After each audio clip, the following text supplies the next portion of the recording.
Hey, everybody, and welcome to another episode of Beyond the Breakers, a podcast about shipwrecks, loss, and lessons learned from maritime disasters.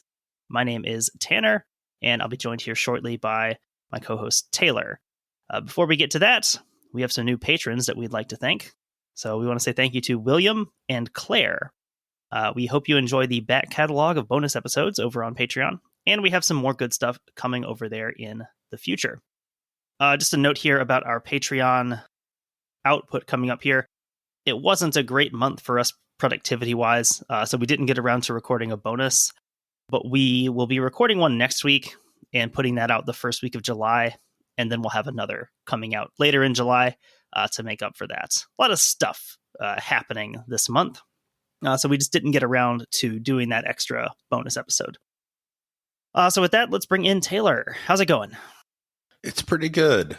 Pretty good. It's a nice Sunday morning. We're supposed to get some thunderstorms later, so yeah, us too. We need it. It's been a veritable drought here the last few weeks. Yeah, we've gotten some rain lately, but we could definitely use more. But let's see. Media-wise, I'm almost done with Wars of the Roses by Dan Jones. It's really good, but it's so complicated. Parts of it read like parts of the Old Testament where so-and-so begat so-and-so. It's very confusing. And also people have like 2 or 3 different names for the same person. Yes. Mm-hmm. So, and then like, you don't realize how many, like, they're all related, but you don't realize how they're all related. Like a lot of times it's like cousins or aunts and uncles fighting each other and you don't even realize it. So if you could fully comprehend the entire thing, it would be such an interesting read. But there are times I have to keep like going back and being like, how does this person connect to this person?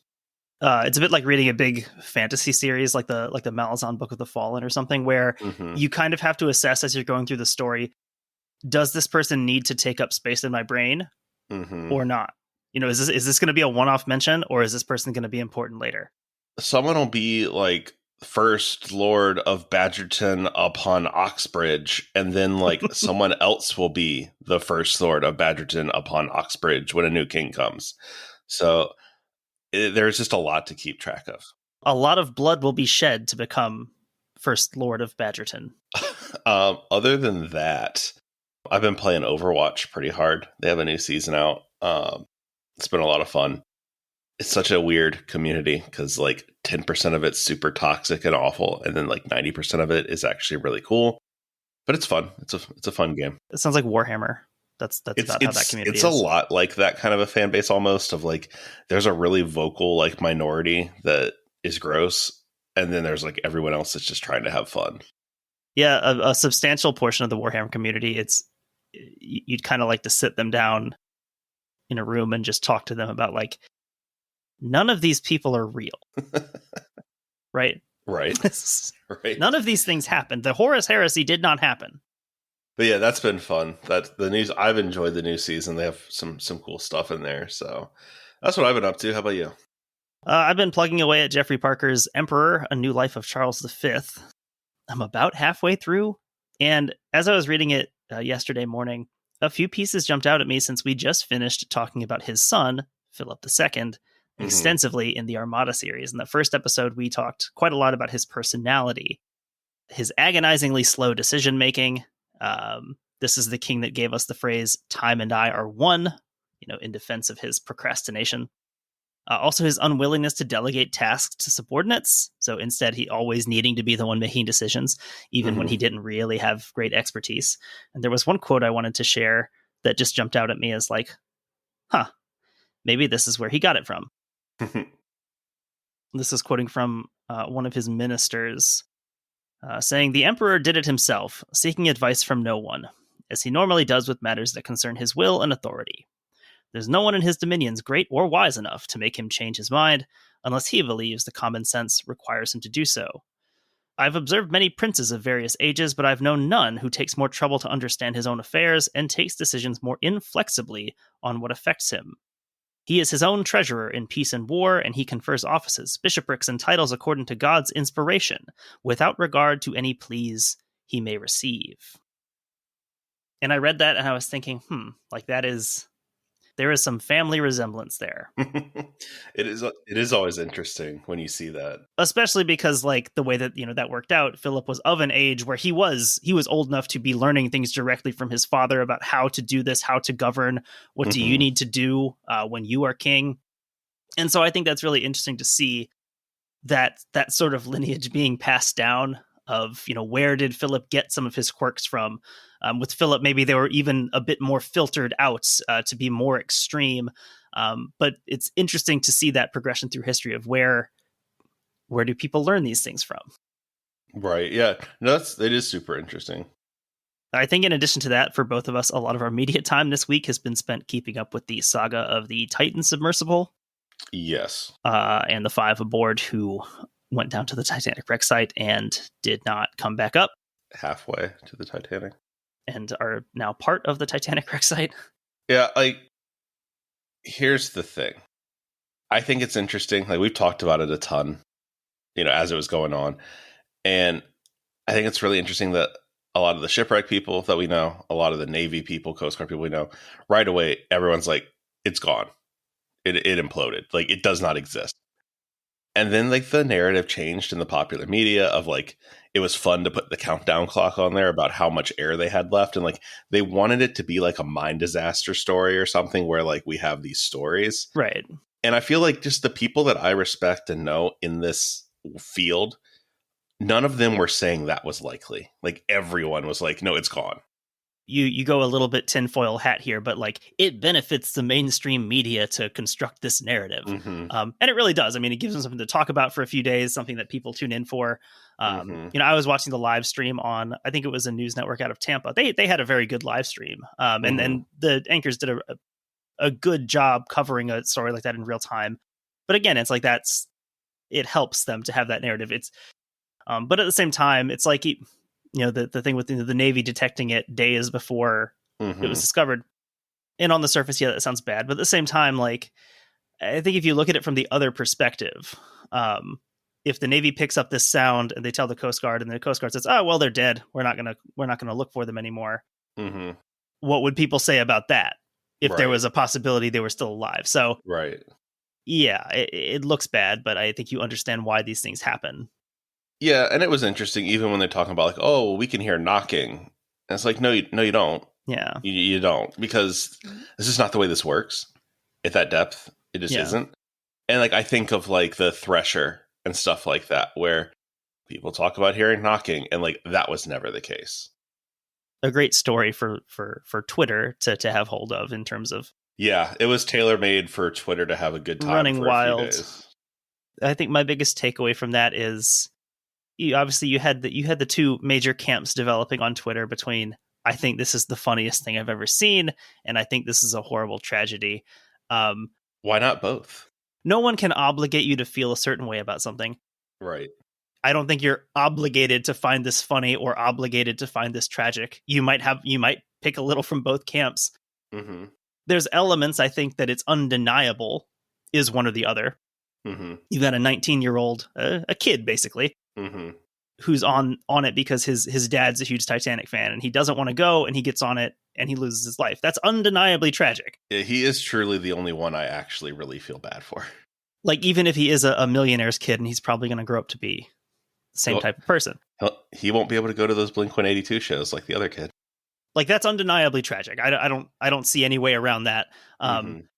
Also, on the other side of things, a guy, getting pulverized by his own shoddily built contraption after saying, I'm curious about what possible concerns the uninformed might have about this. That's really funny, to be killed by your own invention that you have said those things about. I mean, it's literally like why there's the Darwin Awards, isn't there? It is dark humor par excellence, I would say. I don't know how you get around that. Every new detail that came out about this thing, it just like, come on. Well, like when you see like the blatant disregard for any sort of actual safety standard. When you're being told this by people in the industry who've done this, when there are people like, say, a James Cameron, who has made dives like this, like 30 times, there are standards in this industry. Oh, and like if I'm a James Cameron type figure, like this kind of thing angers me. Like, don't cheapen what I've done by making it seem like anyone, that with a couple $1 million can do this. Like, I was really conflicted in how half of the people were talking about it like this guy was just some rich guy with nothing better to do. And the other half were talking about them like they were Ernest Pioneers. Shackleton. Yeah. Like, no, they aren't. They're not. Diving on the Titanic isn't new. These guys weren't doing any sort of groundbreaking research. Like, to me, it sounds like they were making $250,000 a pop to take people to the Titanic. And I don't know that that's something I need or want. Yeah, and I know it's a big divisive issue before that in like the Titanic community specifically of is it ethical to even be visiting this? This is a mass grave. Yeah, and that gets into a weird thing because I know people were saying like, well, you go visit battlefields, but like I can walk to a battlefield and experience. I can touch the same grass at Gettysburg. If I dive on the Titanic, I'm looking through a little tiny porthole, which apparently didn't have good enough glass in it, is what I'm hearing. That glass was not certified for that amount of pressure. Right. But like, what do you get out of that? What do you get out of physically being close to the Titanic? I don't understand it. I know we're in a weird place because like we're just not a Titanic. Like, we purposely have said from the beginning like we don't do Titanic because it is a weird thing. I have a hard time having sympathy for someone who did it to themselves. I think that's a good place to be falling there. And I think in regard to what we do with this show, I mean, as much as possible, we try to learn something or find something that has been learned from a story, and seeing the occasional probably semi-serious comment about, like the Beyond the Breakers episode about the Titan. And it's one of those things where that episode would take about 5 minutes. Yeah. The lessons you could draw from this have been known for decades, probably in most cases. Yeah. I mean, I feel like they were known to the company and they chose to ignore them. I don't know what to take from that. Yeah. It's like, I think I tweeted it out. Like, they kind of like the Uberification of this, of just the cheapening of any sort of exploring. It's sort of the same thing with like, people complain about Mount Everest and how there's a line of people to get to the top. Like, I think we assume that these things aren't dangerous just because they're kind of relatively easy to do now. And like, they're still really dangerous. Everest is a great example of more people can do it now, but it's like also technology has never been better. Preparation and training has never been better. I mean, I think at the end of the day, if you have enough money, you can do whatever you want. Whether or not you should do that is a different thing.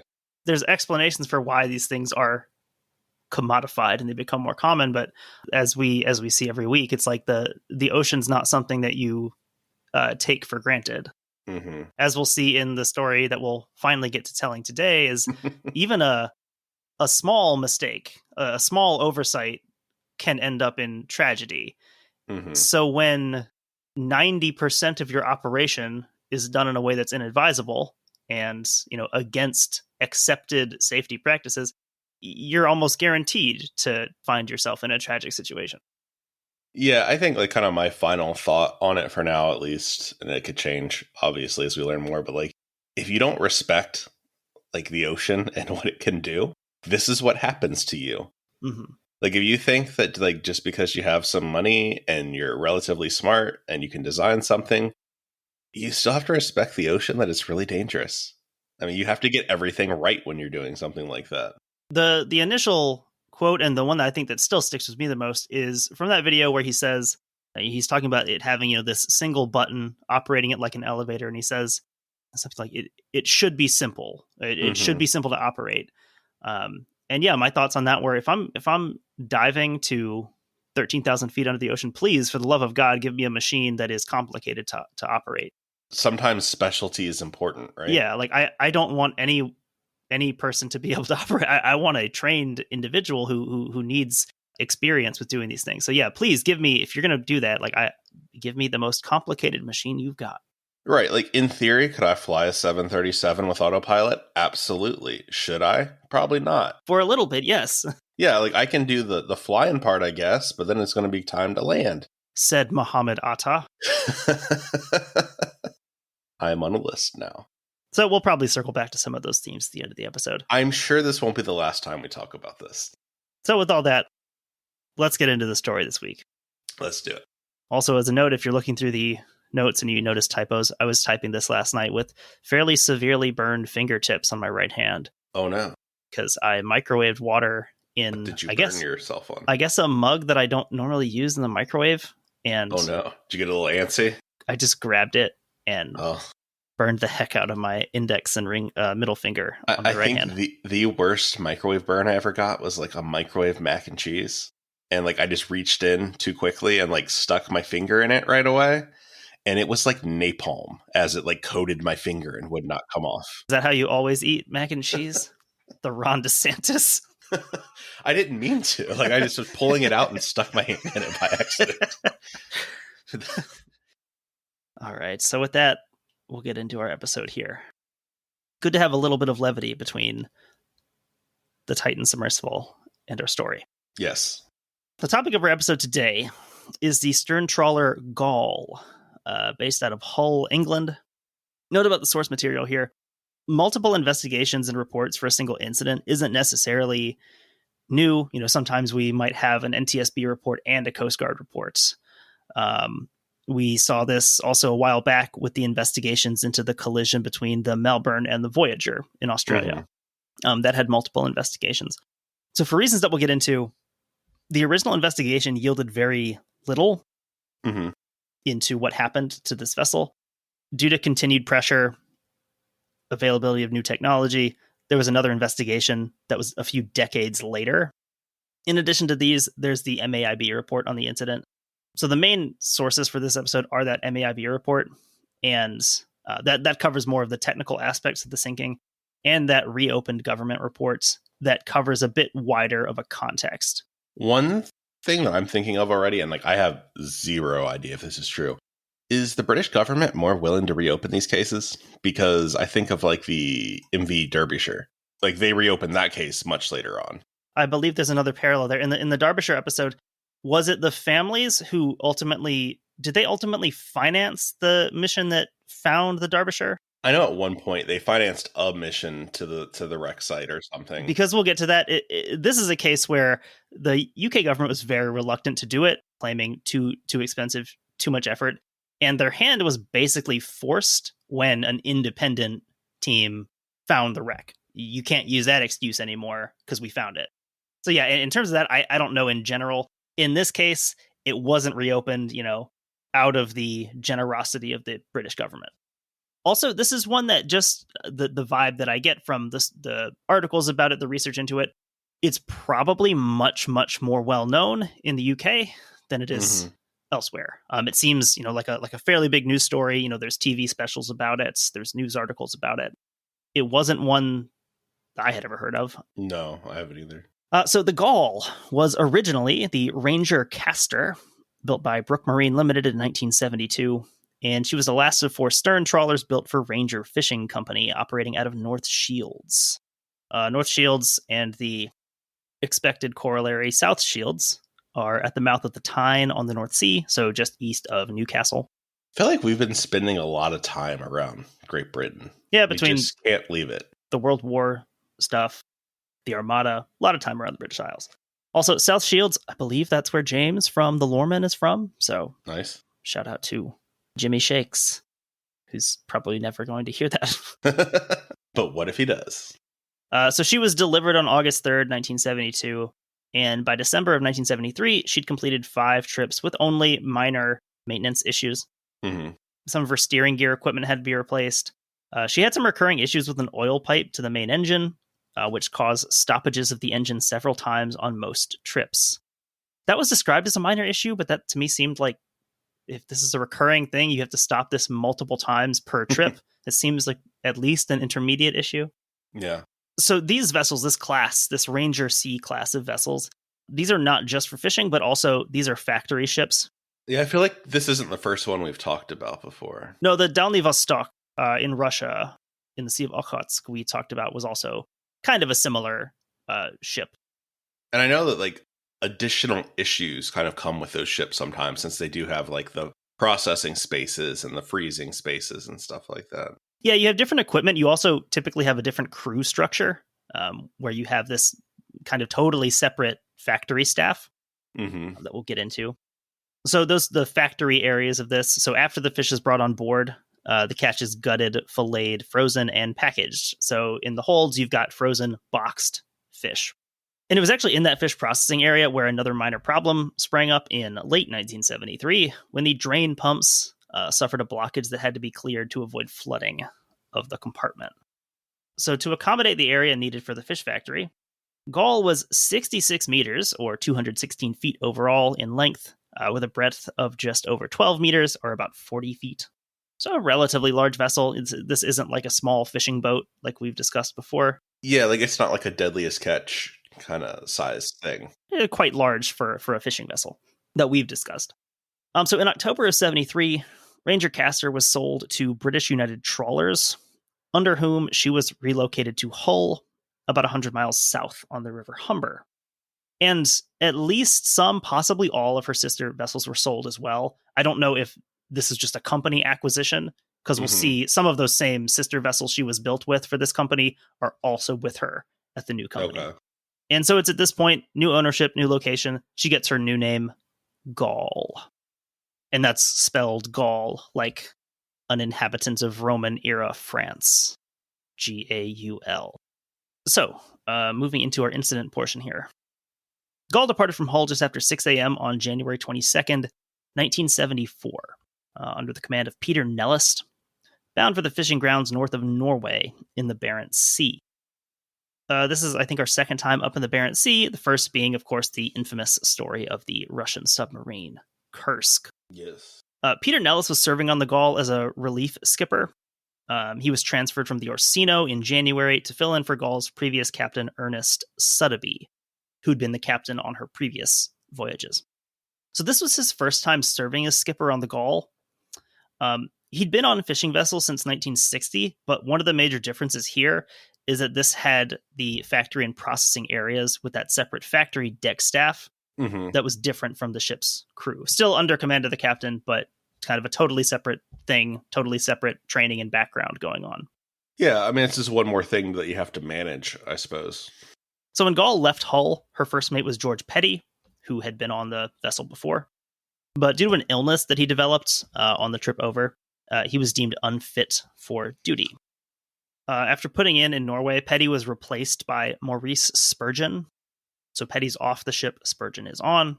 Spurgeon had been fishing since 1951, but like Captain Nellist, he didn't have experience on vessels with this separate factory deck crew. The second and third mate were also new to the vessel. So I'm just hearing a lot of like newness and stuff with the command structure, basically. Yeah, basically your entire top command structure is new to this specific ship and new to this type of ship also. So she sailed with a deck crew of 8. They ranged in age from 24 to 52. Only 3 of those were known to have experience on this type of vessel. There were 6 engineers, chief being John O'Brien. I mentioned that separate factory crew. This was 13 factory hands plus the manager, Terrence McGee. The hands ranged in age from 19 to 55. Rounding out the crew, we've got 3 cooks. Included there is the youngest crew member aboard. That's 17-year-old Carl John Straker. Finally, we've got radio operator John Doon, who's 34. Doon is one of several who's new to the Gaul, but had experience on the other Ranger C-class vessels. So he's familiar with the ship. These are all basically the same. He knows how things work. Sounds like it's good to have someone like that, like who kind of knows like the basics. So Gaul carried a crew of 34 expected crew when she left. The reopen report indicates that there's 2 unplanned additions to the crew. One of them is John Haywood, who remained on board when she left Hull, even though he was not a member of the crew. There was kind of a guy assigned to this job at the dock of making sure that the only people on board were crew members, and this one seemingly slipped through. He was apparently friends with one of the other guys on board. He had signed on with another ship, decided not to do that, jumped on board here because he wanted to, be with his buddy. He was signed on by Captain Nellist as a general purpose hand, during the voyage. He had extensive previous fishing experience. He's already there. Why not? So he brought some value to this. Exactly. Seems like it wasn't that big of a deal. Another was a Mr. Tracy, who joined on when the boat stopped in Bridlington, just up the coast from Hull. So all told, there's 36 aboard the Gaul on what becomes her final voyage. So we mentioned that necessity of switching out chief mates during the voyage. So in addition to that change in officers, Gaul suffered another minor setback on the way to Norway, forcing the vessel to stop and undertake repairs to the automatic steering. This is at the urging of the chief engineer. Gaul arrived at the Barents Sea fishing grounds on January 29th, 1974.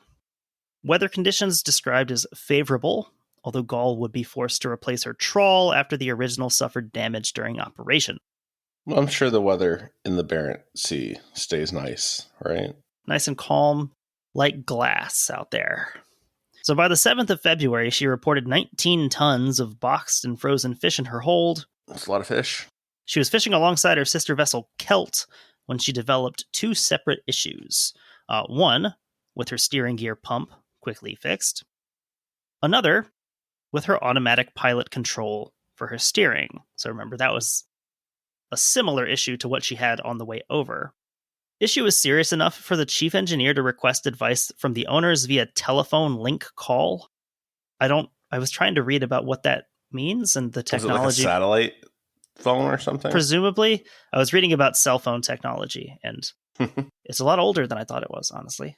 No more calls were made, and the issue presumably was resolved. So by about 8:30 p.m., Celt had lost sight of Gaul, who had stopped to haul in her trawling net.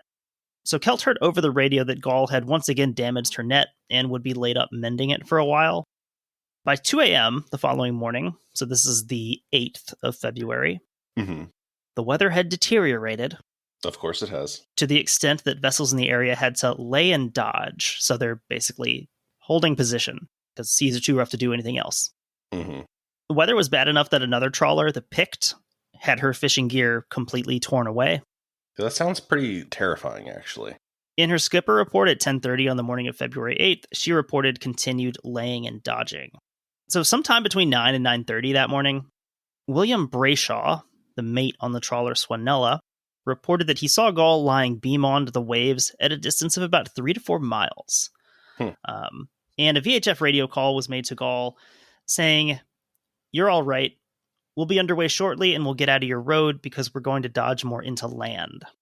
Continuing to quote from the MAIB report, Gaul started making way and turned to port to run before the weather, passing Swanella about a mile off her starboard beam. As she passed, Swanella's mate looked at her and saw nothing unusual. Gaul was never seen again. So estimated position of the vessels at this time puts them about 75 miles north of the Norwegian coast. Really up there. Yeah, like looking at it on the map, like up there.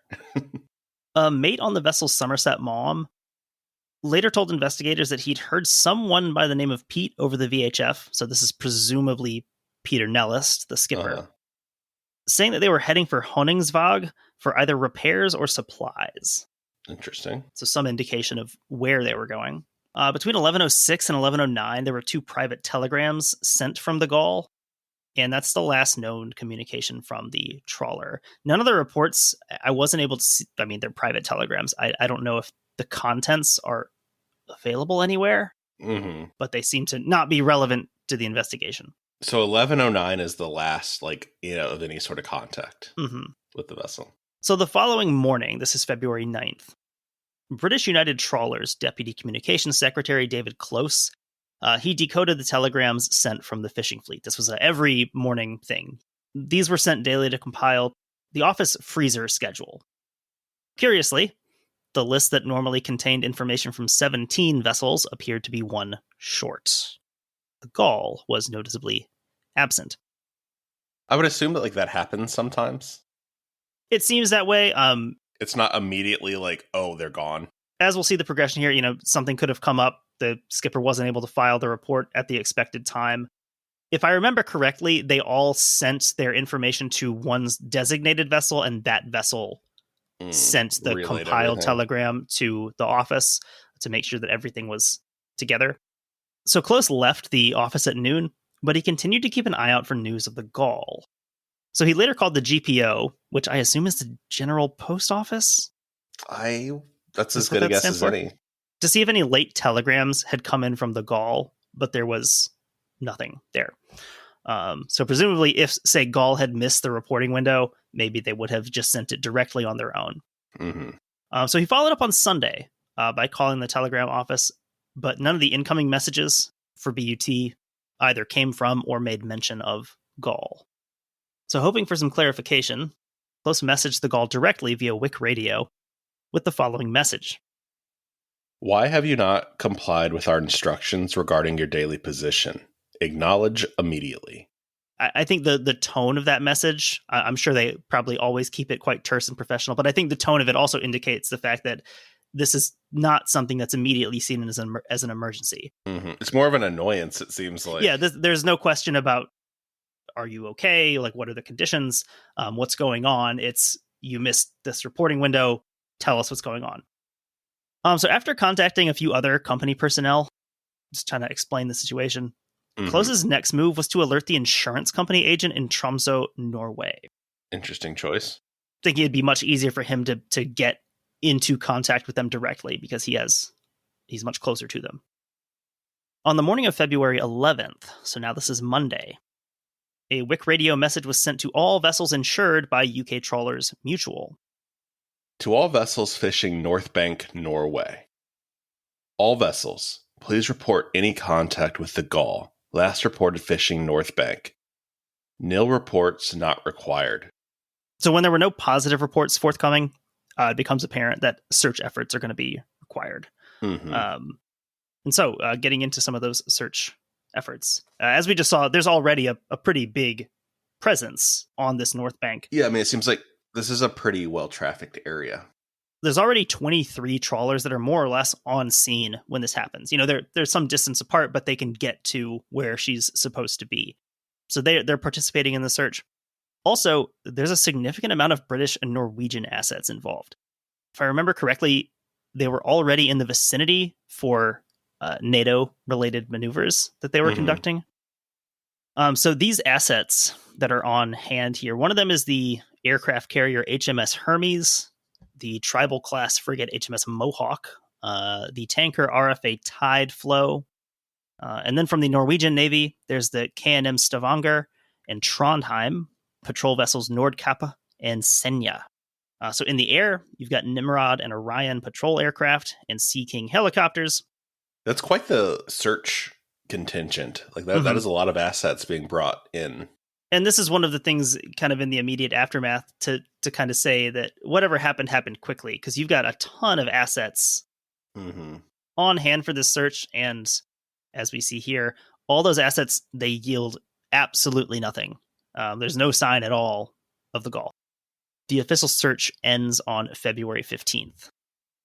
There's similarities here to, say, the Edmund Fitzgerald, where you've got a ship that's sailing more or less in company with other vessels, not reporting any major issues, and it's gone. And then she's gone. So about 3 months later, so this is May of 74, the only small hint at what happened to the Gaul was picked up by a Norwegian whaling vessel when they found one of Gaul's life buoys floating in the sea. So after all this, the British government, kind of as we talked about at the beginning, they were reluctant to conduct a search for the missing trawler. A search of the seabed would, of course, be a massive undertaking. Because of the limited information available about Gaul's position when she went down, it would be necessary to search hundreds, probably thousands, of square miles of seabed to have a realistic hope of success. A search would inevitably cost a great deal both in time and money. Thinking back to the Derbyshire of parallels of, well, how are we going to find this thing? So with no wreckage to inspect, authorities were restricted basically to inspecting Gaul's sister vessels, namely Kurd and Kelt. Initial inspections of both of these vessels revealed some possible clues into potential deficiencies on board Gaul. It was noted that some of the clips on weathertight doors, and in some cases the weathertight doors themselves, were not in working condition. You are requested to give these items your attention and put them into satisfactory working order. I want to know how quickly this inspection was, because, like, if I'm a owner of fishing boats and, like, one of mine went down, right, you can best believe I'm going to look at my other boats and be like, hey, make sure everything is... let's make these look nice for when they inevitably come to look at them. And just a review, it's come up a couple times before. Talk about these weather-tight doors. These will be important. Just the term weather-tight versus watertight. Weather-tight, you're talking about a door that, when closed and secured, will keep out basically spray, water that's coming over the side. Mm-hmm. not water that's under pressure. If we're talking about a watertight door, we're talking about a door that will keep out water under pressure to a certain point. So here the focus is on these weather-tight doors. So another point of focus is water buildup in the factory space, something that we know that they had an issue with before. And I feel like that's an issue on these factory vessels. Like we've talked about this on other ships before. Yeah, because you have tons of water that's being used in the factories for factory purposes. So they need that extra capacity to get rid of it. There was that blockage in 73, and the investigators looked into the operator's familiarity with vessel stability and free surface effect from water buildup. It appears that when Mr. Sotheby was in command, large quantities of water were allowed to build up in the factory space, due to the factory staffs, once their duties were completed, leaving the factory with water running in the machines, from hoses rigged to the fire main. This, in association with blocked up and stopped factory drain pumps, took the ship's engineers, who would discover this situation possibly by chance, on leaving the engine room for a cup of tea 4 to 6 hours to clear, after turning off the water supplies. In this light, it appears that from the chief engineer, through the owners and skipper, the factory manager should be made aware of the seriousness and instruct his staff accordingly. But this apparently was not done. I think here, this is just a speculation about crew familiarity, because they talk about how Sotheby, he was the skipper on all these previous voyages, and this was the first time it had sailed without him. And you almost get the sense that, obviously, it's not great if you're letting these things happen, but it seems like he knew the limits of the vessel pretty well, saying, well, we can let this much build up before we're in real trouble, and we have to start pumping it. And the question it raises for me is, that maybe lack of familiarity with a new captain. Does he wait too long to do this? Is he unaware that this is a consistent problem on the vessel? Or not even unaware, but just like doesn't think it's important because it's the factory side of things and you're a ship captain and you're a fisherman. Mm-hmm. So it's easy to ignore, to be like, well, it just runs itself. Like you know what I mean? Like you don't have to watch that. Any number of like oversights that could happen here. Because like repeatedly these reports point out that this is his first time sailing in this capacity, of having to deal with this other sector. It would be really easy to be like, well, they know what they're doing and I don't deal with that. So like, I'm just going to let them do their thing and not supervise it. So the initial formal investigation concluded that Gaul was most likely lost due to a succession of heavy waves that rolled her onto her side, leading to downflooding through her non-watertight areas and ultimately her sinking.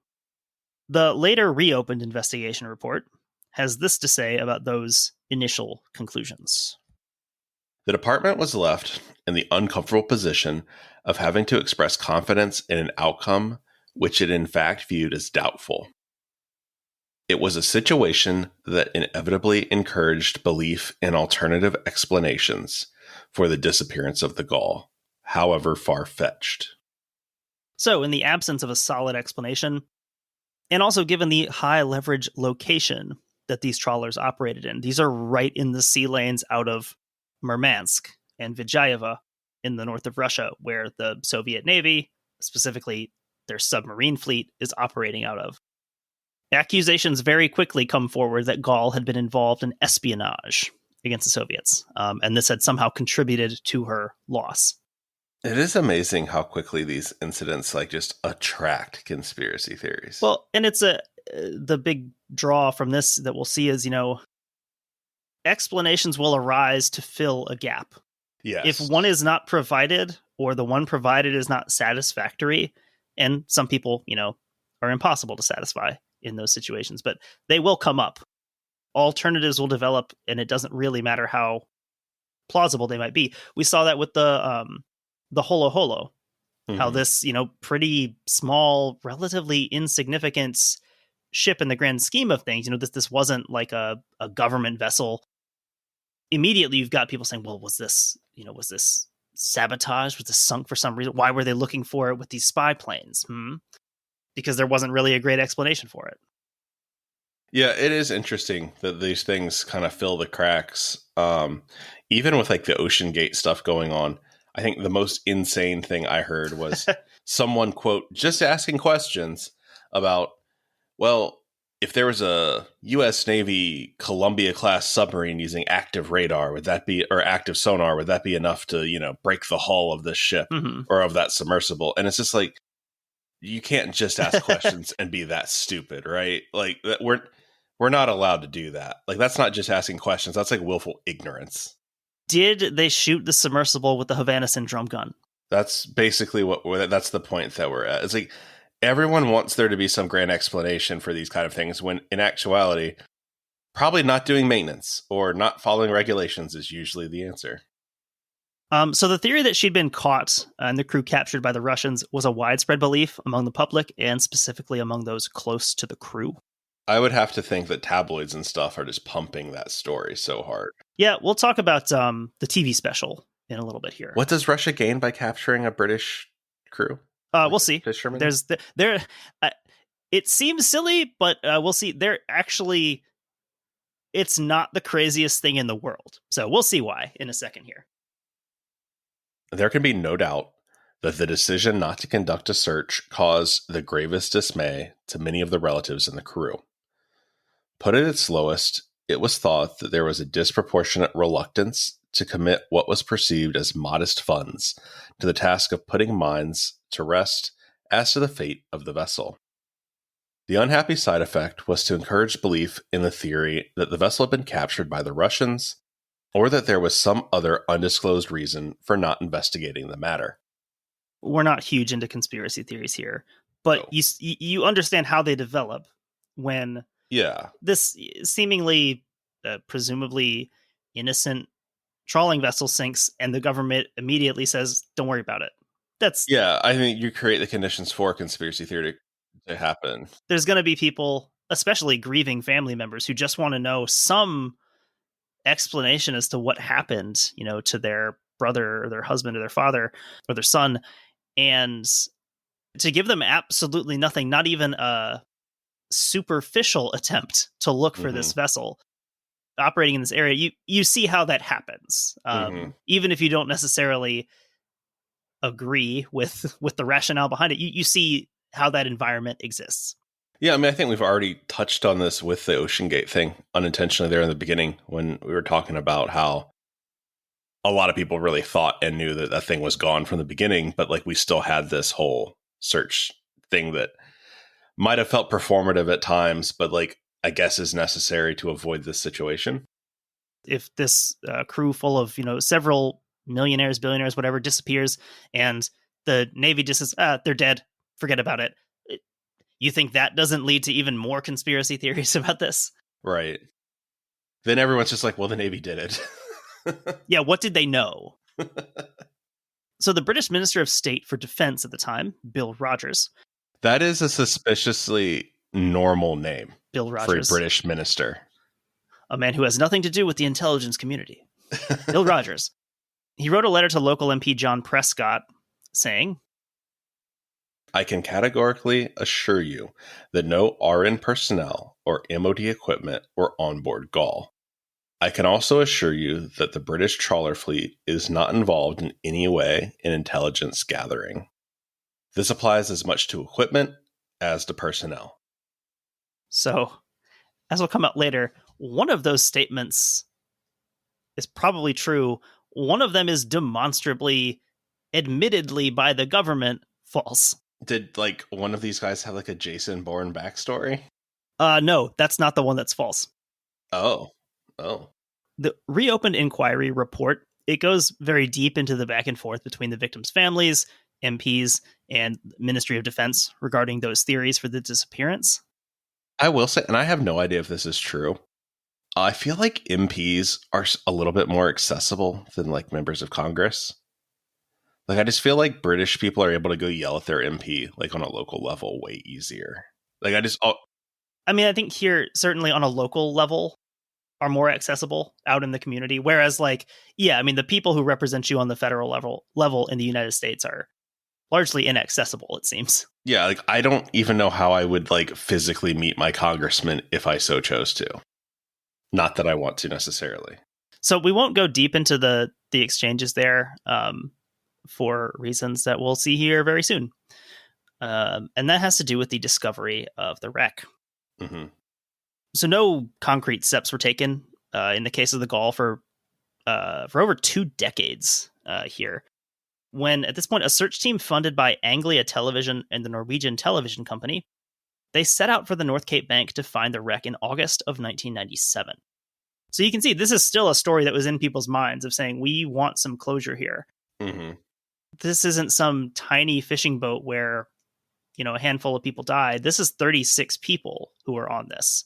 And it sank in very confusing circumstances. They were operating off of information first picked up in 1975, when the Norwegian fishing vessel Riro snagged her fishing gear on some sort of underwater obstacle. The reported position of this event was 72 degrees 4 minutes north, 25 degrees 5 minutes east. And the search team thought there was a good chance of this being the Gaul. So the wreckage was first identified through side scan sonar, and then positively ID'd as the Gaul through the use of an ROV. The Gaul had come to rest at a depth of about 280 meters, or 918 feet. Interesting. So, they really did have some good information going. They really did, to operate on, and it is kind of a shame that it took that long. It took over 20 years for someone to really look into that information. And part of that actually was, I believe, if I remember from the TV special, one of the crew on board that Norwegian vessel was an Englishman, and he kind of had filed that away in his head as something useful for later on. Yeah, I'm sure it's a story that he definitely had heard or remembered. So the initial surveys weren't really able to tell a lot about why the Gaul went down, but they were able to show that the front of the bridge was undamaged and that the windows were intact. And these results are actually broadcast as part of a Channel 4 TV program called Secrets of the Gaul in November 1997. That's available on YouTube. I watched it before this. There's a lot of good insights that were found from that, and the tone of it's actually pretty funny in parts. There's at the beginning when they're starting the search, the narrator says, "To do this job, considered too expensive for the British Navy, we link up with a small group of Norwegian deep sea specialists who transformed a former ferry, the Risøy, into a state-of-the-art underwater survey vessel." So a little dig there. I mean, but the thing is, it didn't seem like it was actually that hard to find. It does seem a little suspicious that right away there's hand wringing over, whoa, we don't even know where to look. And if I remember correctly, it was the same with the Derbyshire, where once they did start that search, it took them, a matter of hours to find it? Yeah, I think it was pretty quick. So getting into some of the investigations, the reopened investigations in aftermath here. Like we said at the beginning, the discovery of the wreck itself, saying, here it is, look at it, we have it on video, that sort of forced their hands, it seems like, saying, well, we kind of have to investigate it now. That was reopened in 1998 and then published in 2004. So shortly before that investigation began, a paper submitted to the Library of the House of Commons, it went into pretty great detail about the extent to which the British trawler fleet was engaged in intelligence gathering. Interesting. So it describes one such mission involving a trawler, the Invincible.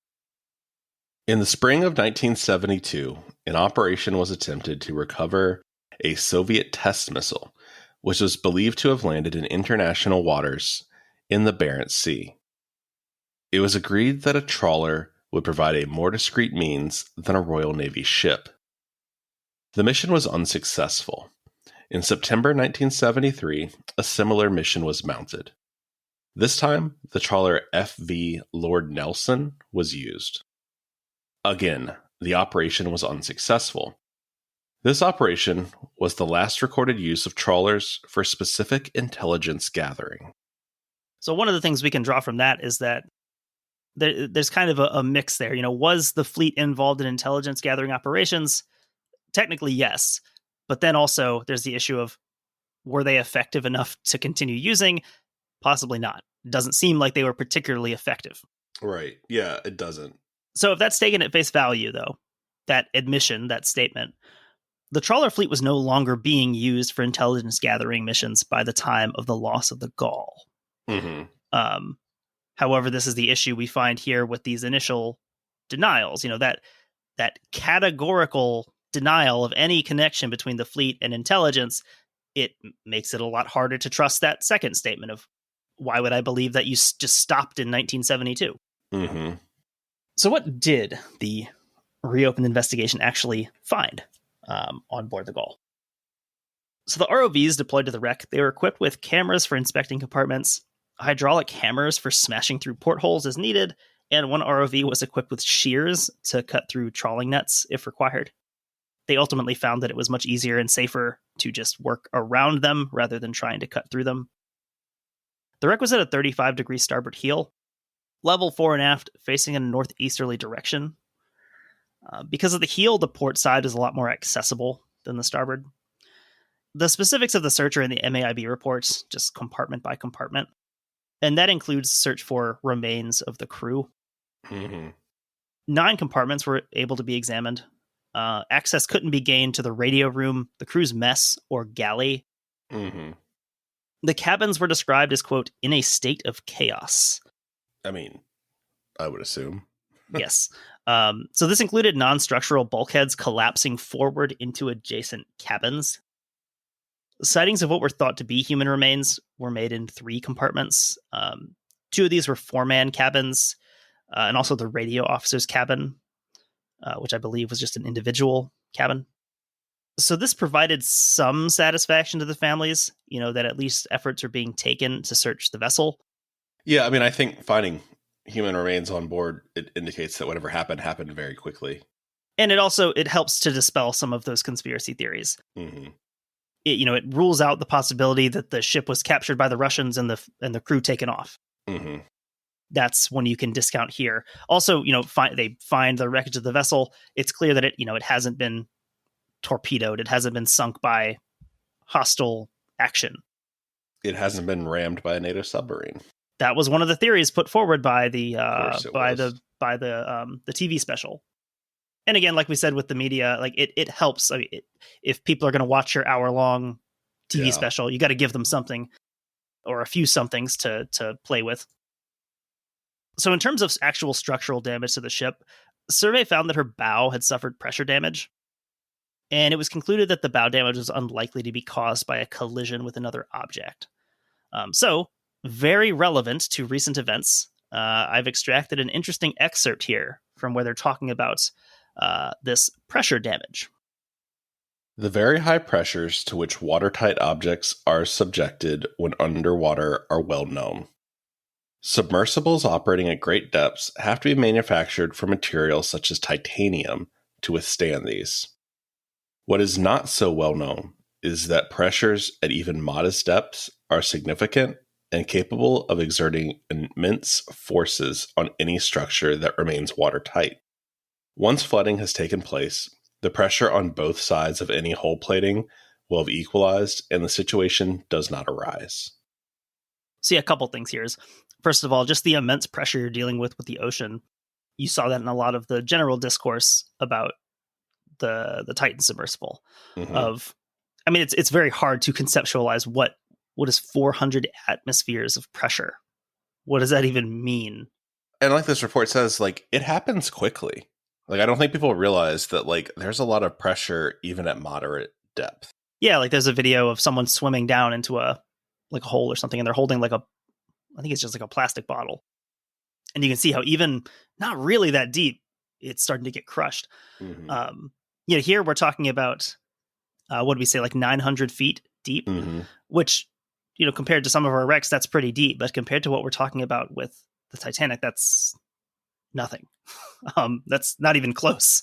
I thought it's interesting that he specifically says it should be made out of titanium, not carbon fiber.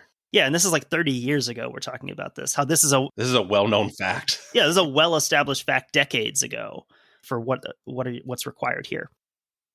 Also answers a question that I did see raised by some reputable and some non-reputable sources, just explaining, well, why does the Titanic still exist if the pressure is so high?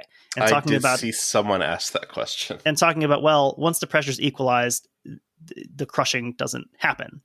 It's these watertight compartments that are important.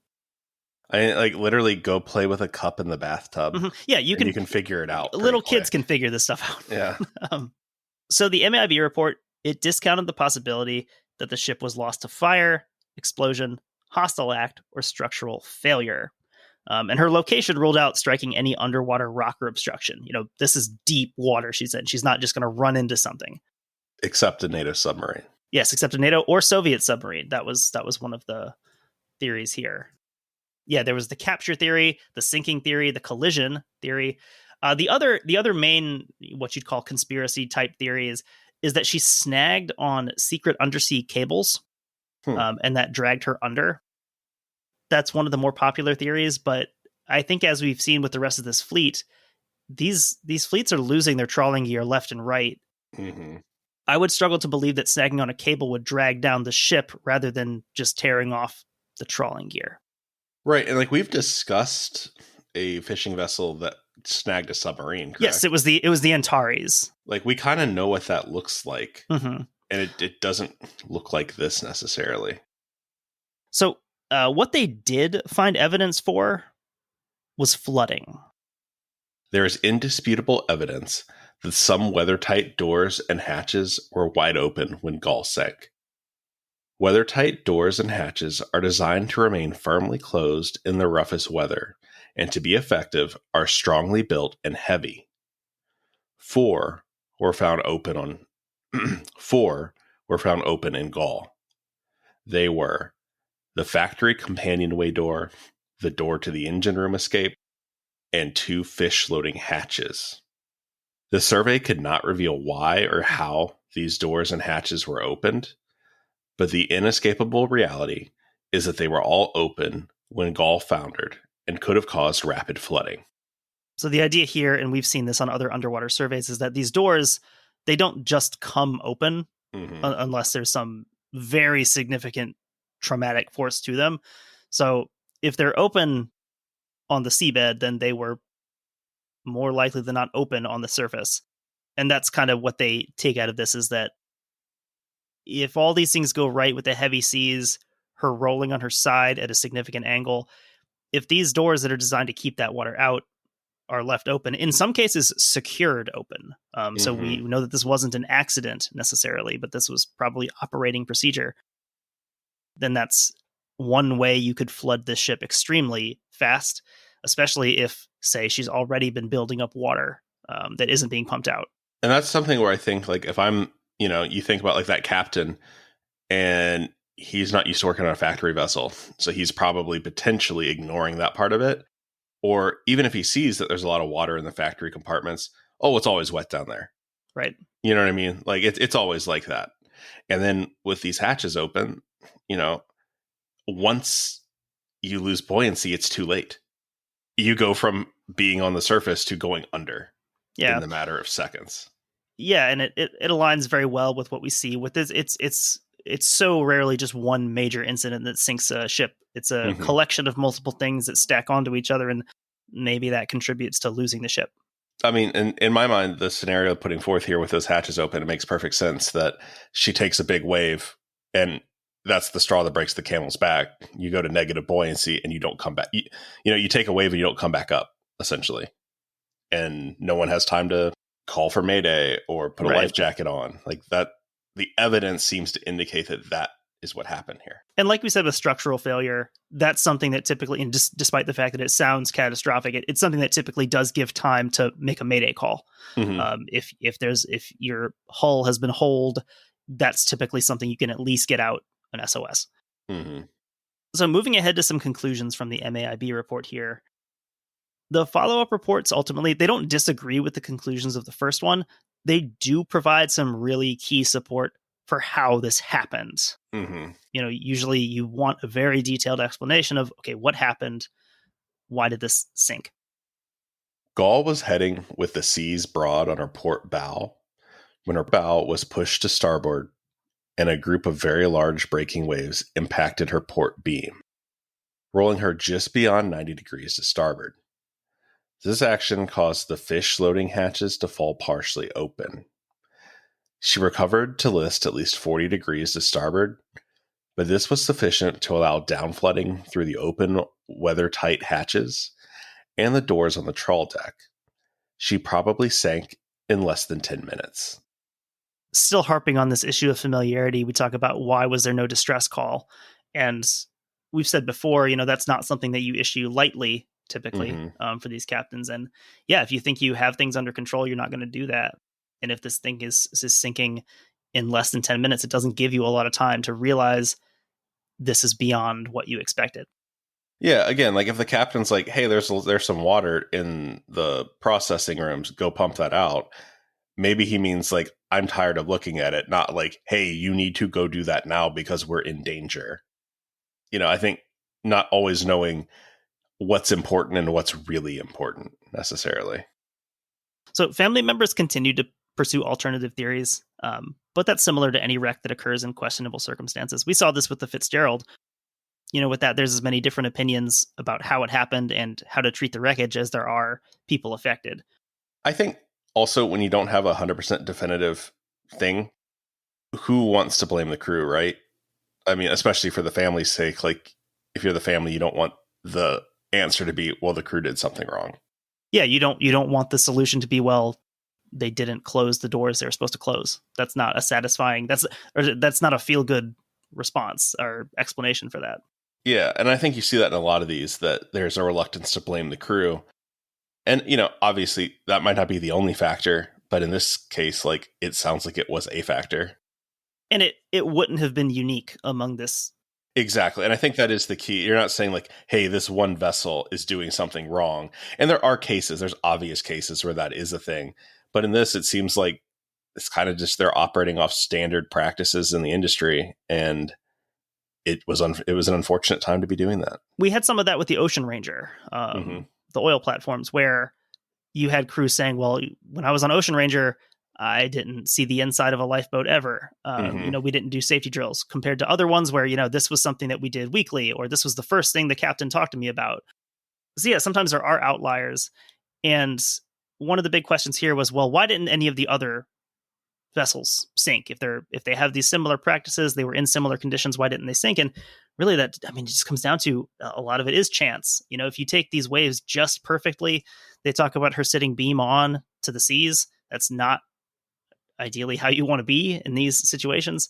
I think too, like, you can cut corners and not do maintenance and things a lot and be okay. In fact, most of the time you're okay until you're not. And that's really all that matters, is you only have to be wrong once, not to keep going back to Ocean Gate. But I feel like that's just the relevant thing.